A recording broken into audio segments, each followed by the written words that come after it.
Chennai பெருங்குடியில் ID நிறுவன பெண் ஊழியரிடம் பாலியல் சீண்டலில் ஈடுபட முயன்ற இளைஞர் கைது செய்யப்பட்டிருக்கிறார்.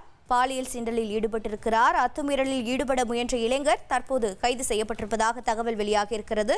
விவரங்களை செய்தியாளர் சாலமன் வழங்கிட கேட்கலாம். சாலமன் வணக்கம். கைது செய்யப்பட்டவரின் விவரங்கள் என்ன? தற்போது அப்பெண்ணின் நிலை என்ன?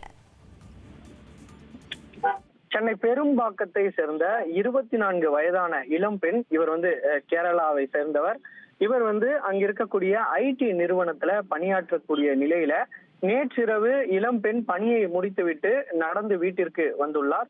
அப்போது OMR சாலையில் இருந்தே ஒரு நபர் தொடர்ச்சியாக அந்த இளம் பெண்ணை ஃபாலோ செய்து வந்த நிலையில அவர் வீட்டருகே வந்தபோது திடீரென இளம் பெண்ணை வாயை பொத்தி அவர் பாலியல் அத்துமீறல்ல ஈடுபட முயன்றுள்ளார். உடனடியாக அந்த இளம் பெண் அந்த நபரின் கையை கடித்துவிட்டு கூச்சலிட்டதால அந்த நபர் அங்கிருந்து தப்பி சென்றுள்ளார். இது தொடர்பாக பாதிக்கப்பட்ட இளம் பெண் துரைப்பாக்கம் காவல் நிலையத்தில் அளித்த புகாரின் பேர்ல போலீசார் உடனடியாக அங்கு விரைந்து சிசிடிவி காட்சிகளை ஆய்வு செய்து அந்த நபரை கைது செய்துள்ளனர். கைது செய்யப்பட்ட நபர் ராமநாதபுரம் மாவட்டத்தை சேர்ந்த லோகேஸ்வரன் என்பதும் இவர் அங்க இருக்கக்கூடிய ஒரு கடையில பணியாற்றி வருவதும் விசாரணையில தெரிய வந்திருக்கிறது. போலீசாரின் விசாரணையில இவர் அதிகப்படியான குடிபோதையில் இருப்பதால நான் என்ன செய்தேன் என்று தெரியவில்லை, தன்னை மன்னித்துக் கொள்ளுமாறும் போலீசாரிடம் இவர் வாக்குமூலம் அளித்துள்ளார். இருப்பினும் போலீசார் அவர் மீது 4 பிரிவின் கீழே அத்துமீறல் உள்ளிட்ட 4 பிரிவின் கீழே வழக்கு பதிவு செய்து தற்போது விசாரணையானது மேற்கொள்ளப்பட்டு வருகிறது.